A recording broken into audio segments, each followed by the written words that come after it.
안녕하세요. 김호준입니다. 오늘부로 미일 중로 4개국 특사들이 모두 귀국했습니다. 이들 4개국 관련해서는 4개국 모두 관련됐을 뿐만 아니라 국내 정치적으로도 정당별 입장이 갈리는 사드 배치 문제가 향후 가장 민감한 이슈 중 하나가 될 겁니다. 과연 이 무기의 성능은 미군이 그리고 박근혜 정부 하의 국방부가 주장하듯 그렇게 뛰어난 게 맞긴 맞는지부터 비용 문제는 어떻게 해결하고 국회 비준은 어떻게 할 것이며 중국과의 군사외교적 긴장 고조와 경제적 손실을 감수할 만큼 안보 이득이 과연 있는 건지까지 여러 검토가 필요할 겁니다. 저는 이 무기 자체보다 국민들이 이 무기 도입으로 인해 우리가 어떤 이득을 얻고 대신 어떤 대가를 지불해야 하는지 정확하게 아는 것이 훨씬 중요하다고 봅니다. 그런 판단의 근거가 충분히 사실대로 제공되고 그리고 국민 다수가 배치를 원한다면 그럼 저 개인으로는 배치에 반대해도 그래서 배치를 지지할 수는 없어도 그 결정 과정을 존중하고 결과 역시 수용할 수 있다는 국민들 많을 겁니다. 지금까지 사드 배치에서 가장 큰 문제는 바로 이 과정 전체가 생략됐을 뿐 아니라 심지어 정부가 거짓말을 했다는 거죠. 그러니까 사드 배치와 관련해 문재인 정부가 가장 먼저 해야 할 일은 무엇보다 지난 정부가 사드 관련해 밝히지 않았던 것이 무엇인지 그것부터 밝히는 겁니다. 김호준 생각이었습니다.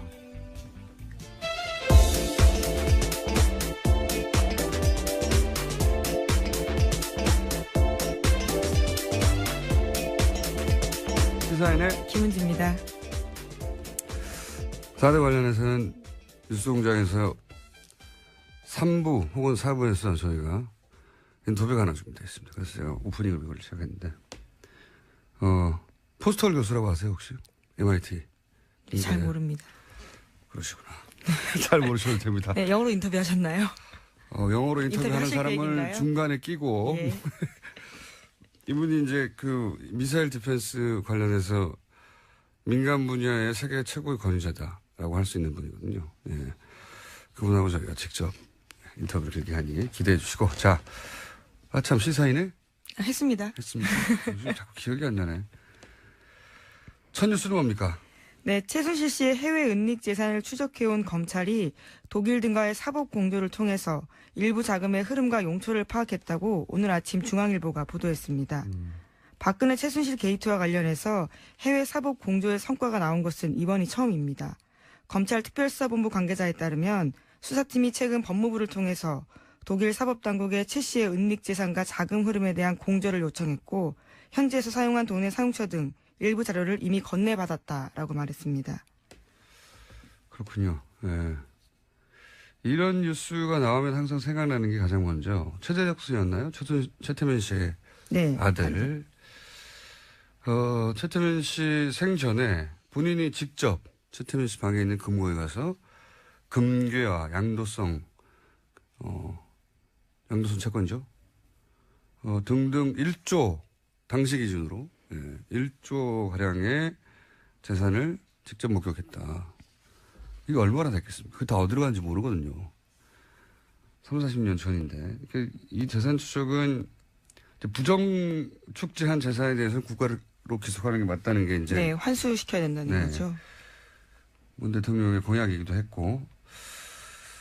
뉴스 공장에서도 이 추적하는 코너를 만들어 볼까 저희가 구상 중입니다. 아마 몇 주 이내에 등장하지 않겠는가.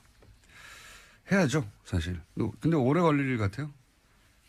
한두 달에 끝날 일이 아니라. 네, 해외 재산이다 보니까요. 시간이 오래 걸리는 것 같아요. 불가능하지는 않다는 게, 지난 연말입니까? 연초입니까? 저희 방송에 나왔던 안원구 대구 국세청장 전, 그분이 이제 전문가적 견해에서 볼 때, 2년 정도면 추적 가능하다. 본인에게 100명만, 세무공무원 100명만 붙여주면. 뭐 그런 얘기를 했었죠. 자, 이제 시작인 것 같네요. 다음 뉴스는요? 박근혜 전 대통령 재판이 어제도 있었습니다. 검찰이 증거로 제출한 150여 명의 진술조서에 대해서 박 전 대통령 쪽이 재판에서 증거로 사용되는데 부동의했습니다. 결국 검찰은 150여 명 증인을 모두 법정에 불러서 신문해야 할 상황인데요. 재판 기간이 길어질 가능성이 커졌습니다. 이런 경우는 잘 없거든요. 예. 변호인이 부동의 할 수 있습니다. 검찰, 그러면 물론 최종 결정은 재판장이 하지만 변호인이 이제 부동의를 하고 그리고, 그러면은 그러니까 증인들이 했던 말들 전체를 인정할 수 없다는 거거든요. 진술했던 말들. 예, 그럼 직접 증인으로 불러서 다퉈야 됩니다. 이러면 시간이 엄청나게 오래 걸려요. 150명, 그러니까 증인을 한 번 불러서, 이제 검찰이 신문하고 또 반대신문 변호인이 하고 이러는 게 아무리 단순한 것도 한 사람당 한 30분 정도는 걸리거든요. 3명이면, 그리고 이분들이 다 오질 않아요. 해보면. 왜냐하면 그분들도 다 자기 사정이 있기 때문에 시간이 잘 안 맞고, 그러면 하루 3명씩 주 3회 부른다는 계산도 이대로 될 리가 없어요. 이런 식으로 하면 뭐 6개월도 넘어가고 굉장히 오래 걸리는데 이 시간을 오래 끌겠다는 거죠, 이게. 네, 그래서 어제 재판부도 좀 놀래는 투로 모두 다 불러서 증인 신문하자는 취지는 아니냐라고 물었는데 그렇다라고 변호인 쪽에서 말했습니다. 요지가 그런 거죠. 검찰이 그 증거를 철회하지 않으면 반대 신문을 하겠다는 요지로 말을 한 건데 저는 이렇게 시간을 계속 끄려고 하는 목적은 그런 것 같아요. 이 박근혜 전 대통령 변호인단이 부실한 건 사실입니다. 어떤 의미에서 부실하냐면 이재용 삼성 부회장의 변호인단에 비하면 상대적으로 대단히 부실하죠. 예. 근데 지금 이재용 부회장의 재판 결과와 상당히 연동되어 있다고 볼 수 있거든요. 이 사건은. 네, 뇌물죄 부분은 네. 공범이라고 볼 수 있으니까요. 그러니까 이재용 부회장의 혐의가 이재용 부회장을 변호하고 있는 최고의 변호인단에 의해서 어느 정도 벗겨지거나 하면 본인들에게 유리할 거라고 보고 시간을 끌고 있다라고 저는 생각합니다. 재판 전략이기도 한 거죠. 예. 그런 이유 아니겠는가. 뭐 하여튼 상식적이지 않은 부동이긴 하나 그거밖에 방법이 없으니 이러고 있는 것이다. 저는 그렇게 봅니다. 자, 다음 뉴스는요. 네, 어제까지 이낙연 총리 후보자에 대한 청문회 있었습니다. 네. 야당 청문 의원들은 청문회 이틀 동안 1,000통이 넘는 문자 메시지 받았다라고 합니다.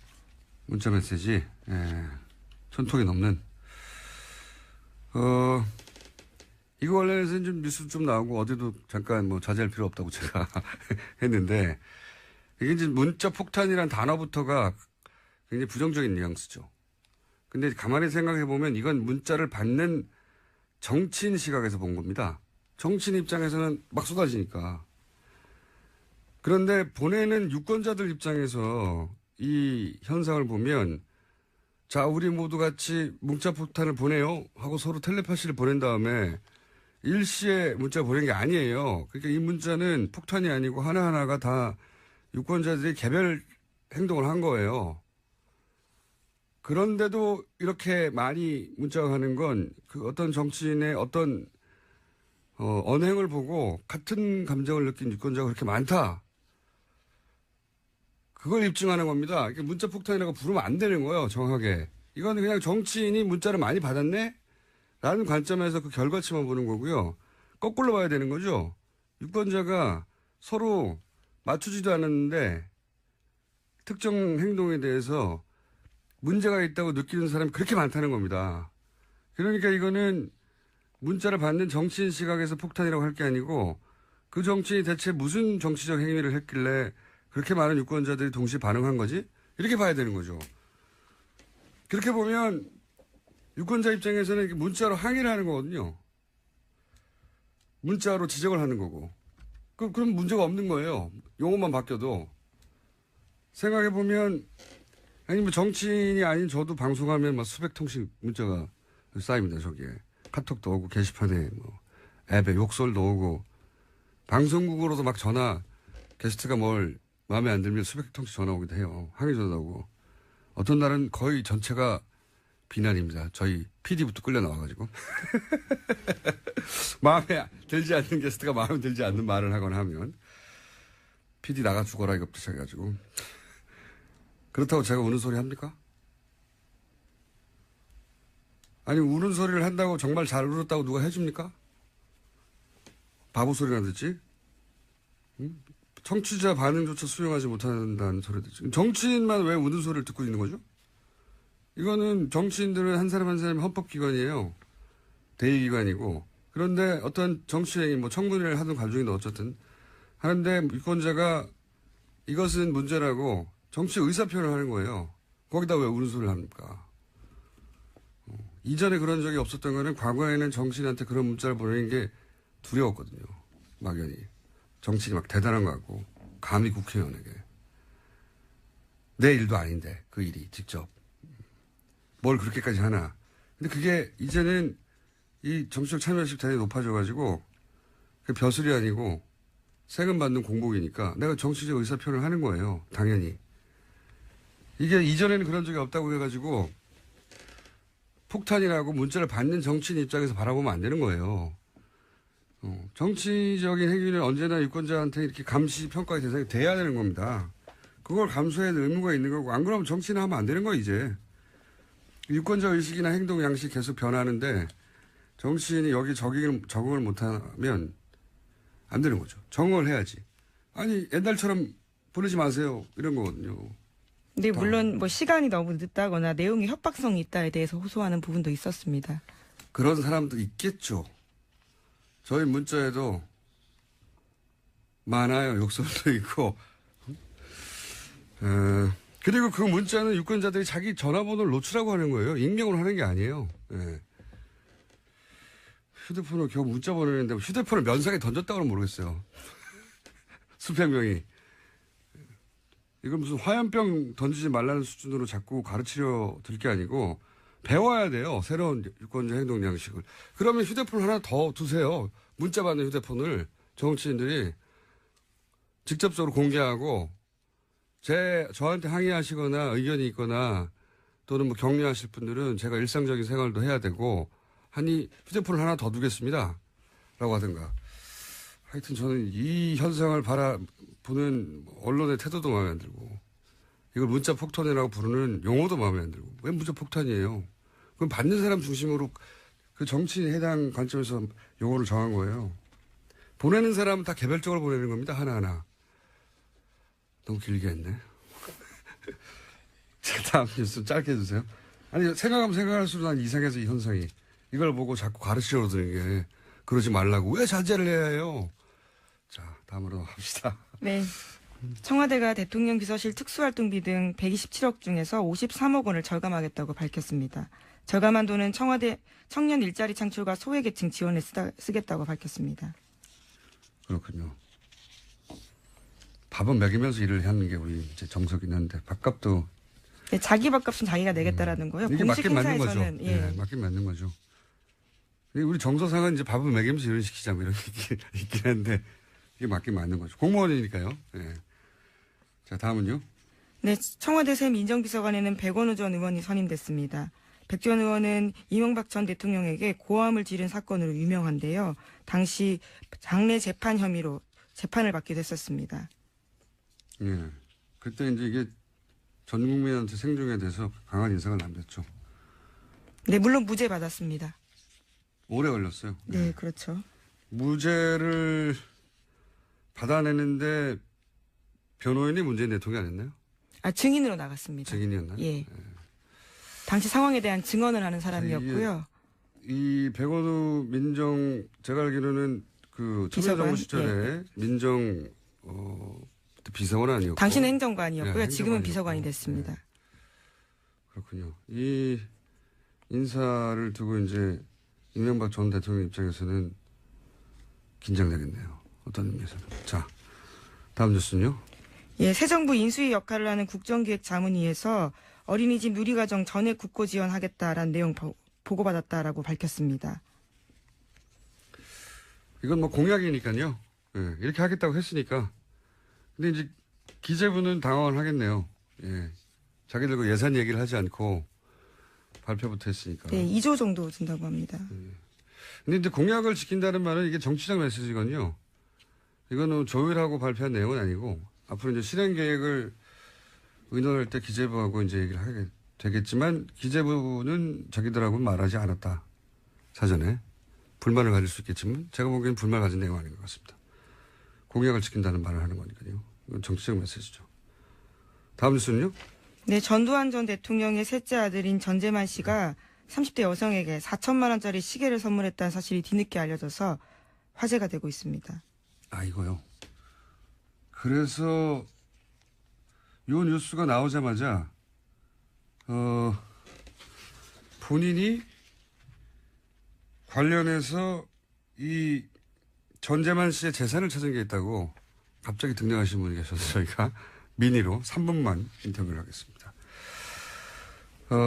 이게 내용이 이제 아버지 통장에는 29만 원밖에 없는데 그래서 불법 비자금에 대해서 아직 환수 못하겠다고 버티는 돈이 네. 1,000억 원이나 넘습니다. 그런데 이제 이건 이제 뭐랄까요, 돌발적인 사건이죠. 인천공항에서 입국하다가 시계가 거의 5천만 원에 육박하는 시계가 발각이 되자 누가 사줬어? 그랬더니 전재만 씨 이름이 그때 튀어나왔다는 겁니다. 전두환 씨 셋째 아들이죠. 그래서 이제 그 일가의 숨겨진 재산에 대한 얘기가 언론에 잠깐 등장했는데 몇 년 전부터 미국에 있는 호화주택, 전재만 씨 소유의 호화주택을 추적했던 분이 있습니다. 이런 거 전문인 것 같아요, 이분은. 더불어민주당의 안민석 의원 전화 연결됐습니다. 짧게 하겠습니다. 안녕하세요. 예, 안민석 의원입니다. 네. 추적자 안민석. 이런 사건은 아무도 안 볼 때부터 추적을 하세요. 2013년에 이 호화주택 관련 서류를 확보하셨다고요? 네, 그때가 박근혜 정부 출범하고 난 다음에 이제 박근혜하고 전두환 두 사람의 어떤 정치적인 앙숙의 관계, 악연이 있었지 않습니까? 그래서 전두환 재산을 몰수해야 된다고 이제 박근혜 정권이 이야기를 하면서 정권 초반에 그런 얘기 나왔었죠. 예. 네, 그렇죠. 전두환 재산 추징 특별법이 막 논란이 되고 있었고요. 예. 그 와중에 제가 전두환 쪽의 재산을 찾는 일을 했었는데요. 마침 제 지역구 오산에 큰아들 이제 전재용 씨의 땅 소유가 있었어요. 예. 그거는 이제 국고로 다 한수를 다 했어요. 15만 평인데요. 그리고 이제 미국의 그 전재만 씨의 와이너리 이제 그 와인을 만드는 예. 공장 예, 그리고 예. 이제 포도밭 예. 그거하고 이제 뭐 어마어마하게 비싼 미국에 저택이 있다고 그래서 알아보니까 이제 샌프란시스코 쪽이더라고요. 예. 그래서 2013년 여름에 일주일 동안 이 재산을 찾으러 다녔죠. 그러니까 차명이나 이런 게 아니고 이 전재남 씨 직접 소유가 서류로 확인된 겁니까? 처음에 본인이 이제 본인의 재산이 아니고 장인의 재산이라고 했는데 장인의, 예. 예, 그 현지에 있는 그 지인이 또 열심히 도와주셔서 보니까 그 계약서를 찾아냈는데요. 계약서요? 장인하고 그 전재만 두 사람의 공동 명의로 계약이 돼 있다는 거를 발견을 했죠. 아, 공동 명의로. 예, 해명은 장인의 소유라고 했으나 실제 계약서를 추적해서 찾아봤더니 공동 명의로 돼 있더라. 그 놀라운 사실이 그 고급 와인, 아주 고급 와인인데요. 예. 온다도로라는 와인이 있어요. 프리미엄 와인인데요. 이 와인이 2010년 11월에 우리나라에서 G20 정상회담이 이명박 정권 시절에 있지 않습니까? 예. 온다도로가 그때 정상회담의 금배 와인으로 사용되었던 것이 아하. 이 전재만의 와이너리 다이나라라고 그러거든요. 예. 그 샌프란시스코에서 북쪽으로 한 1시간 정도 거리 있는 나파밸리라는 곳에 있는 곳인데 여기서 생산한 것을 G20 정상회담에 금배 와인으로 온다도로 이렇게 썼고요. 그리고 바소라는 거는 유명해요. VASO요. 예. 이것은 우리나라에서도 많이 알려져 있죠. 이게 전두환 아들이 만드는 와인이에요. 의원님. 네. 아무도 안 시켰는데 이런 일을 왜 계속 하십니까? 아니 진실을 추적하고 진실을 국민들에게 알리는 것은 대한민국 국회의원이 해야 될 중요한 임무 중에 하나라고 생각을 하고요. 그리고 이게 문제가 최순실도 재산 환수법이 되더라도 최순실이가 지금 만약에 정유라한테 다 차명으로 재산을 돌려놨을 경우에 예. 이것까지도 환수에 해당될 수 있도록 특별법에 그렇게 포함을 시켜야 될 겁니다. 그렇지 않으면은 이게 전재만 재산을 이걸 좀 환수를 하지 못하고 있는 거거든요. 왜냐하면 당연히 이거는 자기 아버지한테 물려받은 재산이고 자기 아버지 전두환의 재산은 불법 취득한 재산일 텐데 이걸 우리가 눈 뜨고도 환수하지 못한다는 게 법의 맹점이 있는 것이죠. 제가 이제 궁금한 거는 전재남 씨 이 명품 시계 사건이 4년 후에 터질 걸 알고 4년 전에 이게 추적한 건 아니잖아요. 그래서 유감스럽게도 13년 전에 제가 이걸 확인한 것을 언론에 알렸는데요. 그때는 보도가 안 됐습니까, 제대로? 그때 보도는 되긴 됐는데 크게 관심을 받지 못했죠. 네, 그때는 의원님도 크게 관심을 받지 못했습니다. 그런 측면이 없지 않나 있고요. 그런 측면이 없지 않아 있고요. 의원님 오늘 여기까지 하고요. 네. 이게 시계가 화제가 돼서 잠시 전두환 전 대통령 관련 재산도 추적하는 분이 있다는 걸 알리려고 저희가 잠깐 연결한 거고요. 다음에 나오실 때는 좀 자세히 말씀해 주십시오. 한 가지만 말씀드릴게요. 제가 일주일 동안 샌프란시스코에서 뒤지다가 포기하고 귀국을 하려고 하는데 당시에 샌프란시스코 총영사관에 있는 외교관 한 분이 저에게 와인을 선물을 주시면서 예. 이 와인이 전재만 씨 와이너리에서 나온 것이다. 네. 그래서 그 포기했던 와이너리를 위치를 알게 됐어요. 예, 대단한 스토리는 신기하죠. 아니네요. 예. 신기하죠. 예, 알겠습니다. 하여튼 고생하셨고요. 이렇게라도 추적해왔던 게 이제 밝혀질 기회가 왔으니까 앞으로 그 얘기도 쭉 더 들어보겠습니다. 오늘 말씀 감사합니다. 그래요. 수고하세요. 네. 더불어민주당의 안민석 의원이었습니다. 이분은 이렇게 아무도 안 시키는 일처럼 혼자 꾸준히 하다가 어느 순간 보면 빵 터지는. 자, 예. 전재남 씨 재산도 추적하고 있었네요. 네, 추적자입니다. 자, 오늘 뉴스는 여기서 끝인가요? 뭐, 제목 정도 한두 개 읊을 수도 있을지도 모르겠는데. 아, 그런가요? 시간이 없다고 제작진이 보내고 있는 것 같은데요. 난리가 났네요. 시간이 없다고. 못 봤습니다. 인터뷰하다가. 시사인의 김은지였습니다. 감사합니다. 지난해 2대 사태, 결국 박근혜 탄핵까지 이어진 시발점이었죠. 그리고 이어진 정유라 사태. 이때 교수실을 주도하고 그리고 청문회에서 눈물을 흘렸던 김혜숙 철학과 교수가 첫 직선제 총장으로 선출됐습니다. 전화 연결됐습니다. 안녕하세요, 교수님. 네, 안녕하세요. 네, 우선 축하드립니다. 네, 감사합니다. 이 굉장히 특이했던 게 교수 직선제로 뭐 총장을 뽑은 경우는 여러 번 들어봤지만 이번에는 교직원하고 학생하고 그리고 졸업 동문도 참여하는 직선제인데 이건 처음 아닙니까? 네, 제가 그 다른 학교 케이스들은 잘 모르겠는데 이렇게 규모로 동창이 참여한 경우는 거의 없다고 봅니다. 네, 동문까지도 참여했는데 뭐랄까요, 이화여대를 구성하는 전원이 참석했다고 해도 과언이 아닌 것 같은데 왜 이렇게 이런 방식을 총장 선출 방식으로 택한 거죠? 이화 커뮤니티의 어떤 하나의 그 공통의 과제로 봤던 것 같습니다. 이번 일을. 네, 130년 만에 겪는 위기를 타개하기 위한 나의 그 방법이 아니었나 이렇게 짐작을 합니다. 이 선출 방식은 어디서 결정된 겁니까? 궁극적으로는 이사회가 결정을 하셨지만은 이제 그 기본 논의는 저희 구성원들 내에서 나왔고요. 예. 또 교수평의회 그리고 학생회, 직원노조, 동창회 그런 그 사자협의체라고 하는 것이 만들어져서 거기서 논의가 진행이 됐었습니다. 원래 이제 보통 소감부터 여쭤봐야 되는데 워낙 이 선출 방식이 이례적이어가지고 네. 제가 선출 방식부터 여쭤봤습니다. 그런데 실제 이렇게 방식을 정해놓고 학생들도 투표에 많이 참여했습니까? 거의 한 50% 지금 9천 몇백 명이 참여를 했습니다. 예. 대단히 높네요. 그래서 참여한 학생들이 제가 본 기사로는 거의 90몇 프로, 그 100% 가까이 교수님을 총장으로 뽑았더라고요. 네, 그렇게 됐습니다. 예. 네. 그러면 이제 이런 결과가 나왔는데, 이런 과정을 거쳐서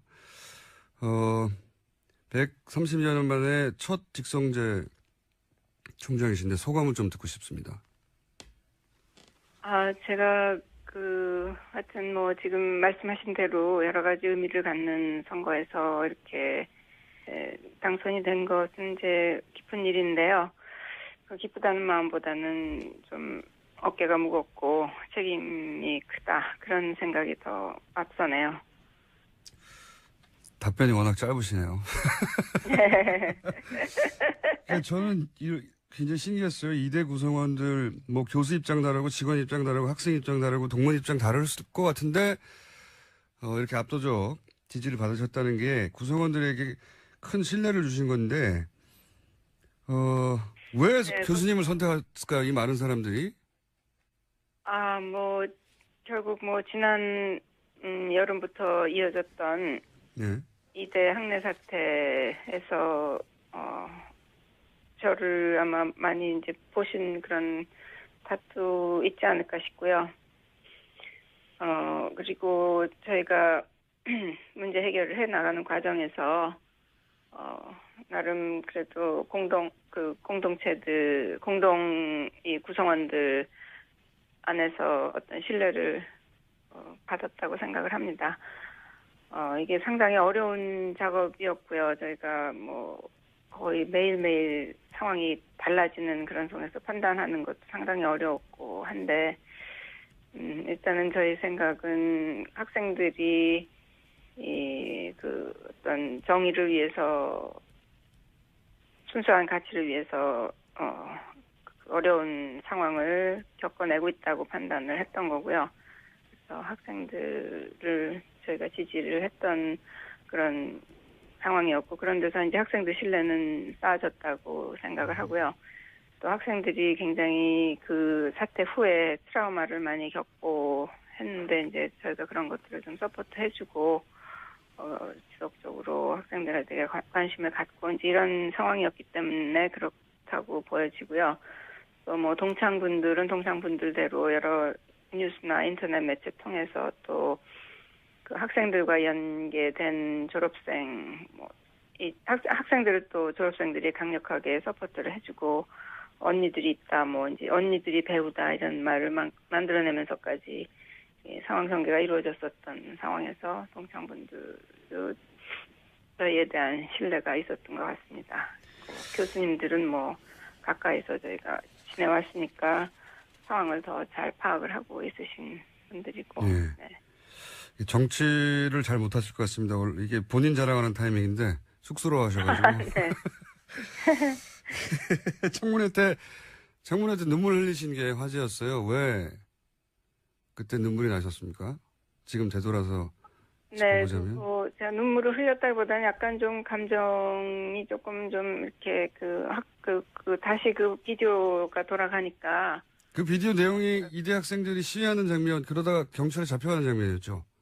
예, 경찰 잡혀가는 장면인데, 네. 아마 그걸 다 보시면 상당히 마음들이 저랑 그렇게 다르지 않았으리라고 생각을 합니다. 그 학생들이 거의 절규하듯이 끌려나가는 그런 상황에서 벌어지는 여러 가지 소리나 이런 것들 들으시면, 저는 저는 그걸 그 전에 한번 봤었고요.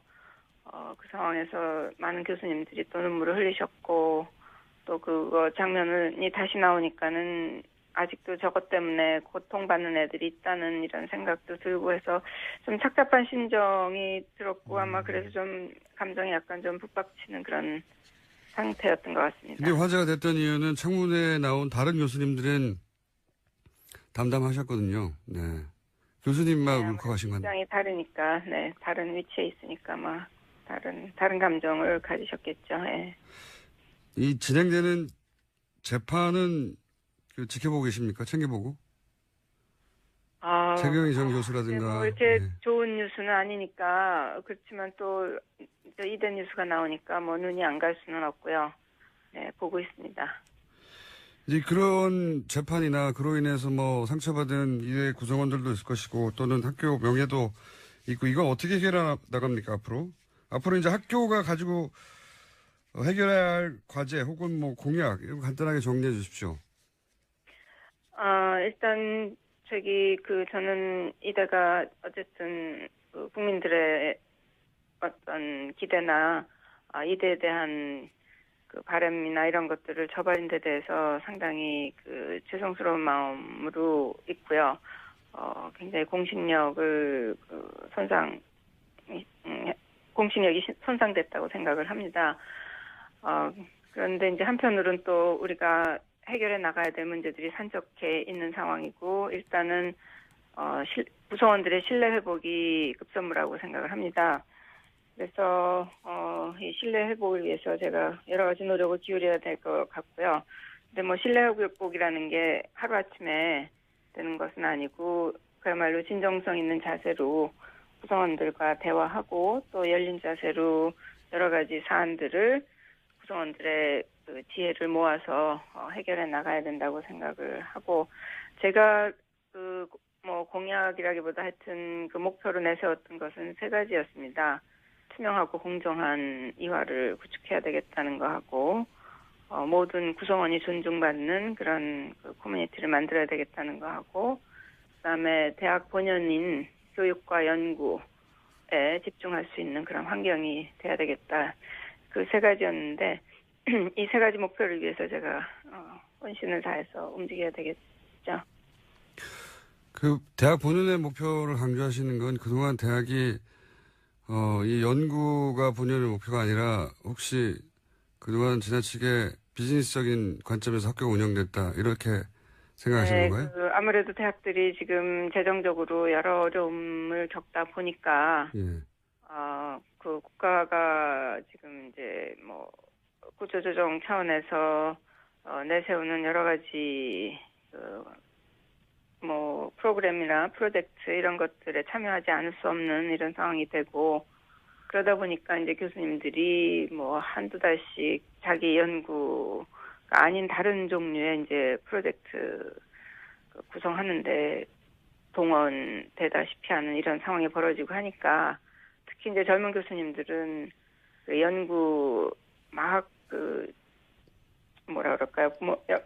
연구가 이제 그 최신 연구들이나 이런 것들이 막 진전되는 이런 상황에서 떨어지면 뒤처지면은 이제 쫓아가기가 또 상당히 어렵고 이런 측면이 있기 때문에 또 자기 하던 연구가 중단이 되는 이제 이런 그런 상황들이 벌어지고 이러면서 연구의 집중도가 상당히 낮아진 그런 측면이 있었습니다. 그래서 그런 것들은 좀 장기적인 연구력 향상의 관점에서 본다면 그런 것들은 좀 피해야 된다고 생각을 합니다. 예. 교수님 이제 그런 점에 있어서 이제 본연 말씀드린 겁니다. 알겠습니다. 교수님 이제 첫날이고 해서 당분간 네. 정신 없으시겠지만 좀 네. 정리가 되면 스튜디오에 한번 직접 나와 주십시오. 제가 교수님 중간중간에 해맑게 웃으시는 걸 보니까 네. 스튜디오 직접 나오시면 아주 빵빵 터질 것 같습니다. 그런가요? 예. 네. 그러면 저희가 한 번 더 모시기로 하고요. 오늘을 네. 역사상 첫 직선제 총장이고 여러 의미가 있어서 저희가 한번 연결을 했습니다. 꼭 한번 스튜디오에 나와 주십시오. 네, 고맙습니다. 네, 감사합니다. 안녕하세요. 네. 예, 이대 사태 이후에 첫 직선제, 첫 총장 김혜숙 교수였습니다.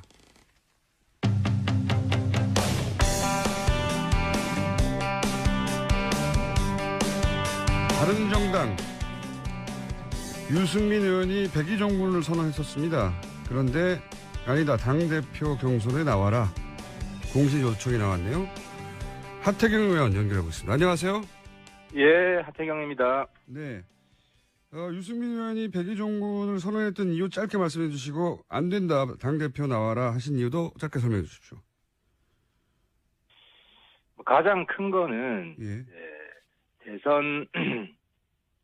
대선 직후에 바로 당권을 잡으면 이제 대선 때 단일화 할 거냐 말 거냐 이건 큰 논란이 있었지 않습니까? 네. 그래서 이제 단일화 주장했던 측은 단일화 안 하는 이유가 유승민 후보가 단일화 안 하는 이유가 이후에 당의 패권을 계속 장악하기 위해서 저러는 거다. 뭐 이런 그 공격이 좀 있었어요. 그게 하나 있었고 또 어차피 대통령은 안 될 거고 이제 당을 장악하려고 저렇게 나가는 거다. 예, 그런 공격이 그렇죠. 있었다. 당내 권력 투쟁의 일환으로 단일화 거부하는 거다. 뭐 이런 시각이 있었고 네네. 또 뭐 과거에 보면 대선 끝나면 후보들은 조금 쉬는 게 본인을 그렇죠. 위해서도 좀 쉬는 게 필요하고 그렇죠. 뭐 그런 게 관례 비슷했기 때문에 뭐 그런 이유들이 겹쳐서 대기 종군을 선언했고 또 사실 자연스러운 면이 있습니다. 예. 그런데 굳이 나오시라고 하는 이유는요? 그건 이제 우리가 뭐 예. 과거에 일당이었을 때는 그 일당이었고 당이 뭐 큰 위기가 아니었을 때는 다르지만 지금은 내년 지방선거에 실패할 경우에 당의 생사 존망이 걸려 있습니다. 예. 사실상 당의 기반이 완전히 허물어지고 당이 이제 뭐 없어질 수 있는 그런 위기 상황이 올 수 있기 때문에 지금은 당의 핵심 역량들이 총동원돼야 된다는 거죠. 당을 살리기 위해서. 근데 뭐 우리 뭐 이미 분명하지 않습니까? 유승민 의원이 바른정당의 최고의 가치고 최고의 자산 아니겠습니까? 현재 기준으로 그렇습니다. 예. 지금 기준으로 그렇죠. 그래서 그런 자산을 우리 당 입장에서 볼 때는 최대한 활용하는 것이 맞다. 그리고 유승민 의원 본인도 그 부분에 대해서 다시 생각할 필요가 있다. 지금 뭐 겸손한 게 미덕이 아니라는 거죠. 이유는 알겠습니다. 근데 이제 뭐랄까요? 바른정당도 이번 대선을 겹치면서 바른정당의 지지자층을 새로 발견했다 할 정도의 새로운 경험을 하고 있는 걸로 저는 알고 있는데 그렇다면 좀 더 구체적으로 말씀드리면 10대 후반부터 20대까지의 지지자층이 있었다는 걸 발견한 걸로 알고 있는데 그런데 젊은 보수요. 그러면 좀 젊은 의원들 김영태 의원도 나오시는 것 같고 이혜원 의원도 나오시는 것 같고 아마도 확정은 안 됐지만 이런 분들이 당대표를 하는 것도 괜찮지 않습니까? 그렇죠. 우리가 뭐 추대가 아니고 경선이니까 네. 그런 분들이 나오셔야 된다고 저는 생각을 하고요. 그리고 사실 그런 분들 입장에서도 예. 유승민 후보가 대표로 나와 주셔야 흥행도 더 되고 그런 분들도 가치가 더 높아진다고 생각을 합니다. 그래서 자칫 잘못하면 약간 마이너 리그가 될 수도 있다. 네. 별로 국민들 관심도 못 끌어내고 그래서 그런 의미에서 물론 그런 의미에서 유승민 후보가 당 핵심 역량을 총동원한다는 의미뿐만 아니라 당에 대한 국민의 관심을 더 끌어낸다는 의미에서도 저는 반드시 필요하다고 보는 겁니다. 이도는 알겠습니다. 연결한 김에 조금 시간이 지났으니까 객관거리가 확보됐을 테니까 제가 한번 여쭤보겠습니다. 바른정당의 탈당파들은 여러 가지 이유를 얘기했지만 유승민 의원에게 자기들의 정치 생명을 걸 수는 없다. 걸 만한 정치는 아니다. 이런 이유를 대고 탈당을 했어요. 그 탈당파들의 탈당 주장에 대해서는 어떻게 평가하시고 일단 그것부터 들어보죠. 그런 주장은 어떻게 생각하십니까? 근데 이 길게 이야기할 필요가 없을 것 같고요. 네. 탈당 행위에 대한 국민적 평가는 이미 끝났지 않았습니까? 끝났고 또 이제 탈당하신 분들이 저는 좀 더 휴식이 필요하다고 생각합니다. 정치적 활동하지 마시라고. 말을 아끼고 자숙 기간이 더 필요하고 말을 하면 할수록 오히려 역풍이 더 분다. 그래서 국민들이 망각으로 빠질 때까지 상당히 좀 쉬시는 게 그분들의 정치적 생명을 조금 더 연장하기 위해서는 조금 더 연장하기 위해서 좀 필요하지 않겠냐. 조금 더 연장하기 위해서라는 건 이제 그분들은 다음 총선에서 어렵다고 보시는 겁니까? 그걸 떠나서 그건 정치는 생물이기 때문에 어떻게 될지 알 수는 없지만 네네. 어쨌든 지금 시점에서 말을 자꾸 하는 것은 국민들한테 저는 이롭지 않다고 생각하고요. 특히 제가 인간적으로 좋아하는 우리 김성태 선배님 좀 말씀도 안 하셨으면 좋겠어요. 형님 좀 쉬세요. 지금 그렇게 나올 때가 아닙니다. 네, 알겠습니다. 이건 곁가지 이야기긴 한데 이게 생각보다 크게 화제가 돼서 여쭤보자면 김무성 전 대표 이제 캐리어 논란이 바른정당 지지율까지 하락하게 했다는 여론조사도 있어요. 근데 제가 김무성 대표 좀 변론을 좀 해야겠는데 예. 김무성 대표님 연배, 예. 정치 선배죠. 정치 육성 아닙니까? 정치 대선배들 중에서는 그나마 김무성 대표가 덜 권위적입니다. 권위적이지 않습니다. 예를 들어서 특히 제가 하태경이 선배 의원들한테 잘 대듭니다. 제 입장하고 다르게 되면 막 공개적으로 비판하고 막 비난도 하고 네. 특히 김무성 대표 앞에서는 당연히 그러면 하면서 제가 막 소리 지른 적도 있고 막 그렇습니다. 근데 이런 식으로 좀 막 대들면은 좀 연배가 있는 의원님들 같은 경우에는 그 다음부터 아예 전화도 안 받습니다. 그리고 아예 찍힙니다. 그리고 대화도 안 해줍니다. 근데 안 해주는 분들도 있습니다. 다 그렇다는 얘기 아니고요. 그런 네. 분들도 있는데 김무성 대표 같은 경우는 또 이제 그렇더라도 이제 수평적으로 대화하고 토론하고 그리고 또 이제 술 한잔 마시면서 그때 제가 좀 과했습니다 하면 또 사과도 받아주시고 이런 식으로 좀 굉장히 수평적인 정치인입니다. 알겠습니다. 네. 그 한 면만을 보고 네. 대표의 너무 구시대 권위주의적인 정치인입니다. 이렇게 평가하는 건 좀 억울하다. 아무튼 네. 좀 억울할 수 있을 것 같습니다. 본인은. 네. 의원님의 변론은 잘 알아들었는데 변론이 도움이 될지는 모르겠습니다. 워낙. 국민들이 평가하시겠죠.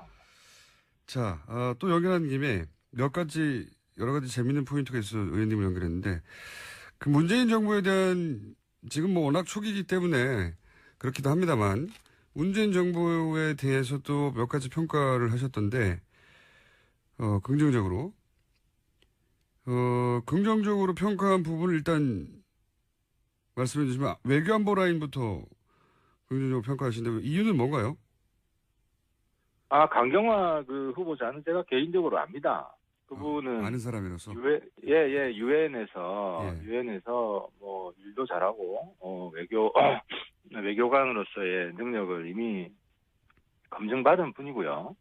그리고 특히 이제 북한 인권 관련해서 유엔에서 북한 인권 조사위원회 구성하고 그리고 김정은 반인도적 범죄자라고 유엔에서 규정했지 않습니까?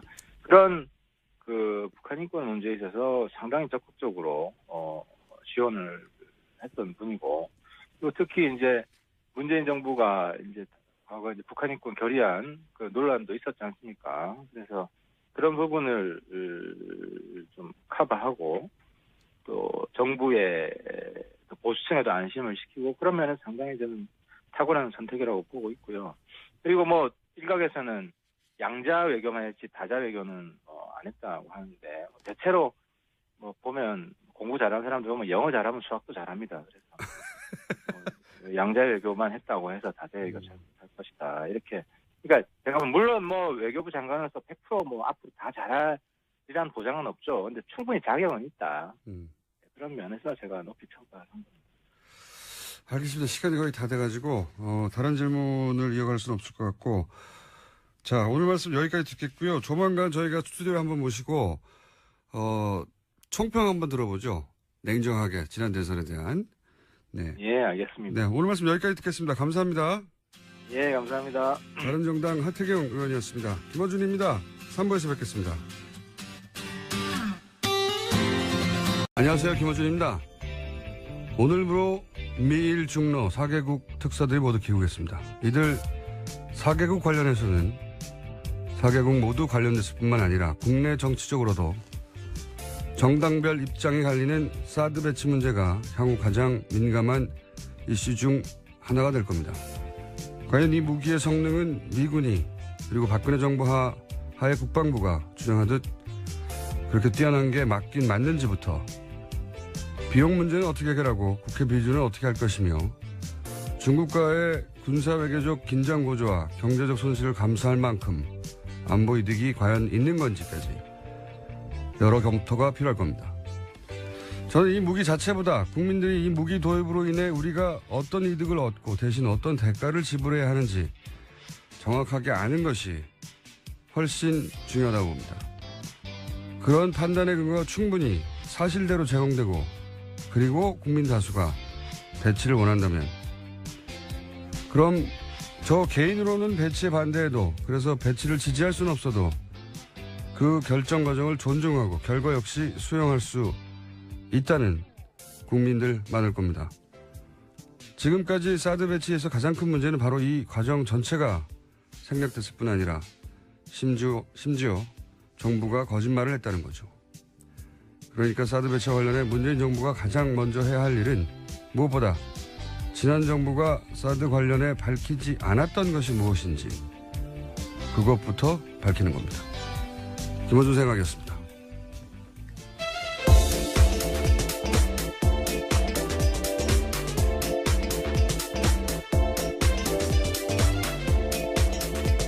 시사인의 김은지입니다.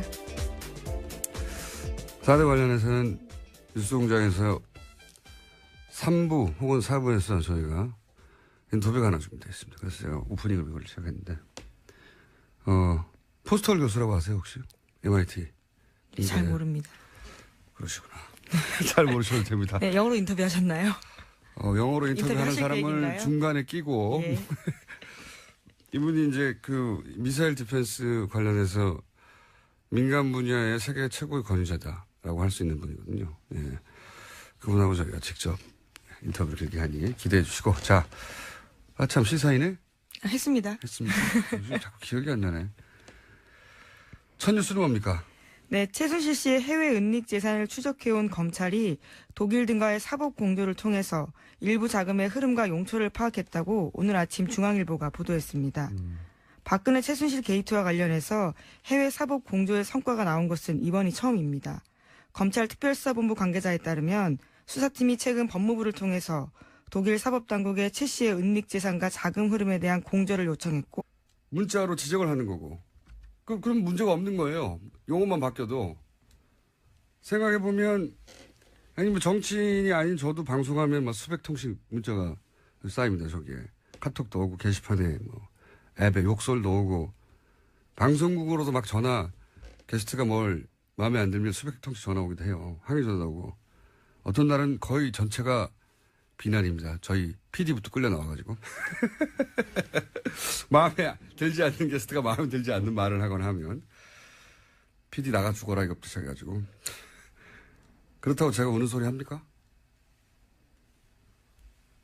아니 우는 소리를 한다고 정말 잘 울었다고 누가 해줍니까? 바보 소리나 듣지? 응? 청취자 반응조차 수용하지 못한다는 소리 듣지. 정치인만 왜 우는 소리를 듣고 있는 거죠? 이거는 정치인들은 한 사람 한 사람이 헌법기관이에요. 대의기관이고. 그런데 어떤 정치행위, 뭐 청문회를 하든 가중이든 어쨌든 하는데 유권자가 이것은 문제라고 정치 의사표현을 하는 거예요. 거기다 왜 우는 소리를 합니까? 이전에 그런 적이 없었던 거는 과거에는 정치인한테 그런 문자를 보내는 게 두려웠거든요. 막연히. 정치인이 막 대단한 것 같고 감히 국회의원에게. 내 일도 아닌데 그 일이 직접. 뭘 그렇게까지 하나. 근데 그게 이제는 이 정치적 참여율이 대단히 높아져가지고 그 벼슬이 아니고 세금 받는 공복이니까 내가 정치적 의사표현을 하는 거예요. 당연히.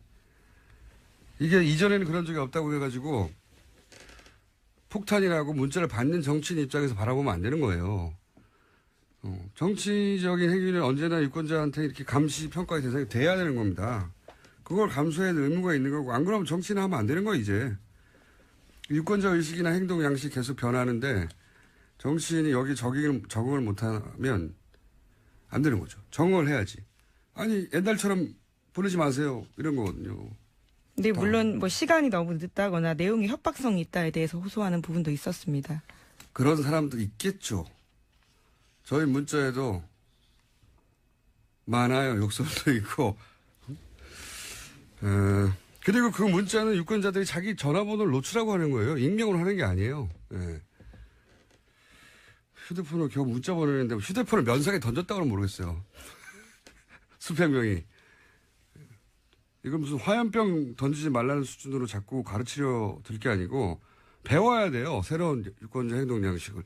그러면 휴대폰 하나 더 두세요. 문자 받는 휴대폰을 정치인들이 직접적으로 공개하고 저한테 항의하시거나 의견이 있거나 또는 뭐 격려하실 분들은 제가 일상적인 생활도 해야 되고 하니 휴대폰을 하나 더 두겠습니다. 라고 하든가. 하여튼 저는 이 현상을 바라보는 언론의 태도도 마음에 안 들고. 현지에서 사용한 돈의 사용처 등 일부 자료를 이미 건네받았다라고 말했습니다. 그렇군요. 네. 이런 뉴스가 나오면 항상 생각나는 게 가장 먼저 최재석 씨였나요? 최태민 씨의 네. 아들. 최태민 씨 생전에 본인이 직접 최태민 씨 방에 있는 금고에 가서 금괴와 양도성 채권이죠. 등등 1조, 당시 기준으로, 1조 가량의 재산을 직접 목격했다. 이게 얼마나 됐겠습니까? 그게 다 어디로 간지 모르거든요.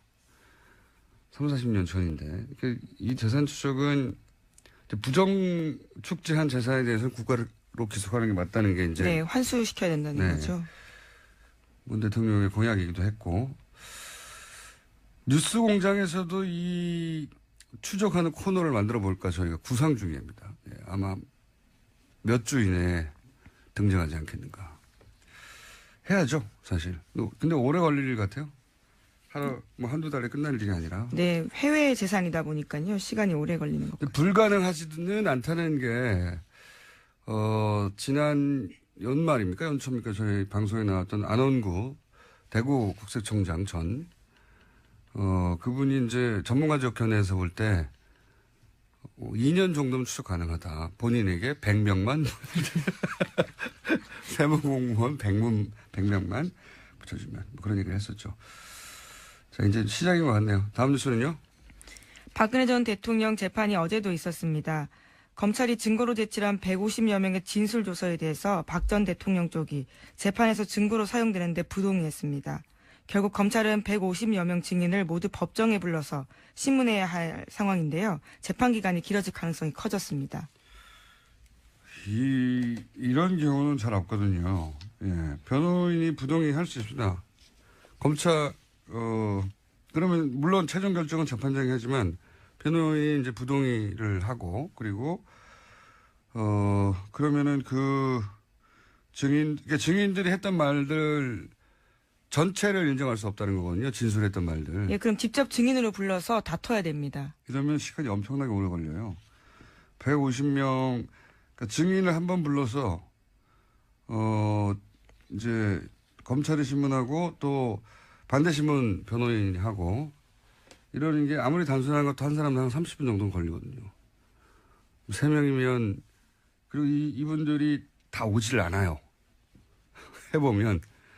왜냐하면 그분들도 다 자기 사정이 있기 때문에 시간이 잘 안 맞고 그러면 하루 3명씩 주 3회 부른다는 계산도 이대로 될 리가 없어요. 이런 식으로 하면 6개월도 넘어가고 굉장히 오래 걸리는데 이 시간을 오래 끌겠다는 거죠, 이게. 네, 그래서 어제 재판부도 좀 놀래는 투로 모두 다 불러서 증인신문 하자는 취지는 아니냐라고 물었는데 그렇다라고 변호인 쪽에서 말했습니다. 요지가 그런 거죠.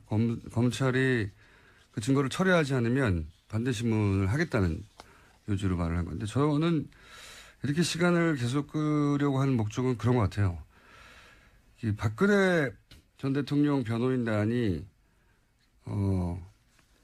부실한 건 사실입니다. 어떤 의미에서 부실하냐면 이재용 삼성 부회장의 변호인단에 비하면 상대적으로 대단히 부실하죠. 예. 근데 지금 이재용 부회장의 재판 결과와 상당히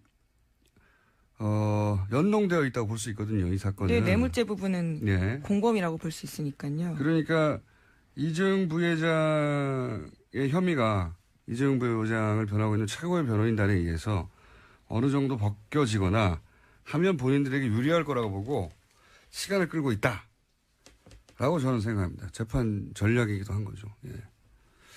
그런 이유 아니겠는가. 하여튼 상식적이지 않은 부동이긴 하나 그거밖에 방법이 없으니 이러고 있는 것이다. 저는 그렇게 봅니다. 자, 다음 뉴스는요. 네, 어제까지 이낙연 총리 후보자에 대한 청문회 있었습니다. 네.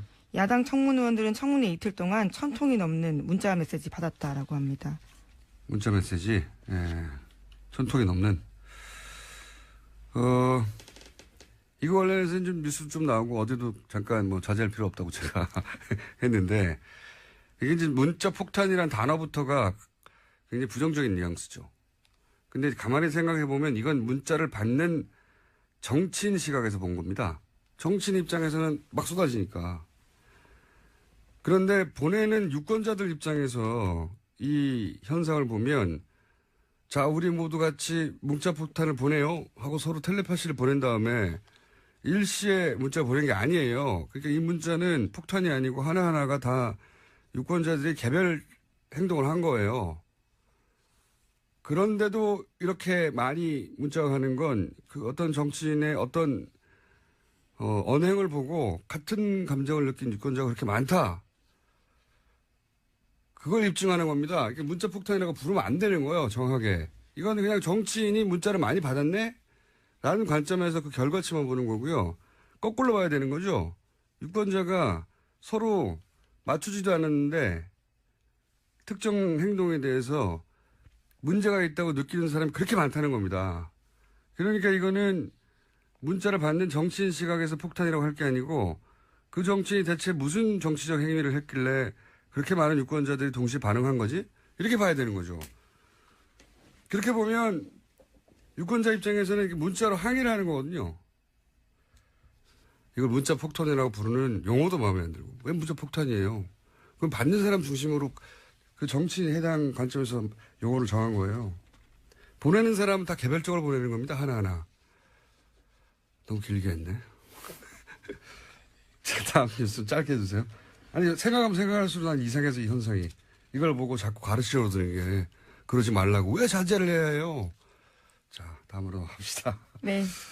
청와대가 대통령 비서실 특수활동비 등 127억 중에서 53억 원을 절감하겠다고 밝혔습니다. 절감한 돈은 청와대 청년 일자리 창출과 소외계층 지원에 쓰겠다고 밝혔습니다. 그렇군요.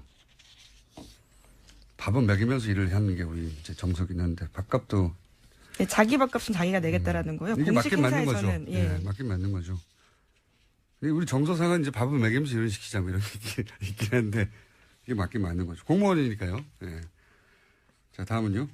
네, 청와대 새 민정비서관에는 백원우 전 의원이 선임됐습니다. 백 전 의원은 이명박 전 대통령에게 고함을 지른 사건으로 유명한데요. 당시 장례 재판 혐의로 재판을 받기도 했었습니다. 예. 그때 이제 이게 전 국민한테 생중에 대해서 강한 인상을 남겼죠. 네, 물론 무죄 받았습니다. 오래 걸렸어요. 네, 예. 그렇죠. 무죄를 받아내는데 변호인이 문재인 대통령이 아니었나요? 아, 증인으로 나갔습니다. 증인이었나요? 예. 당시 상황에 대한 증언을 하는 사람이었고요. 이 백원우 민정 제가 알기로는 그 참여정부 시절에 민정 비서관 아니었고 당시는 행정관이었고요. 네, 지금은 행정관이었고. 비서관이 됐습니다. 네. 그렇군요. 이 인사를 두고 이제 이명박 전 대통령 입장에서는 긴장되겠네요. 어떤 의미에서는. 자, 다음 뉴스는요. 예, 새 정부 인수위 역할을 하는 국정기획자문위에서 어린이집 누리과정 전액 국고 지원하겠다라는 내용 보고받았다라고 밝혔습니다. 이건 뭐 공약이니까요. 예, 이렇게 하겠다고 했으니까. 근데 이제 기재부는 당황을 하겠네요. 예. 자기들 그 예산 얘기를 하지 않고 발표부터 했으니까. 네, 2조 정도 든다고 합니다. 근데 이제 공약을 지킨다는 말은 이게 정치적 메시지거든요. 이거는 조율하고 발표한 내용은 아니고 앞으로 이제 실행 계획을 의논할 때 기재부하고 이제 얘기를 하게 되겠지만 기재부는 자기들하고는 말하지 않았다. 사전에. 불만을 가질 수 있겠지만 제가 보기엔 불만을 가진 내용 아닌 것 같습니다. 공약을 지킨다는 말을 하는 거니까요. 이건 정치적 메시지죠. 다음 뉴스는요? 네, 전두환 전 대통령의 셋째 아들인 전재만 씨가 30대 여성에게 4천만 원짜리 시계를 선물했다는 사실이 뒤늦게 알려져서 화제가 되고 있습니다. 아, 이거요. 그래서 요 뉴스가 나오자마자 본인이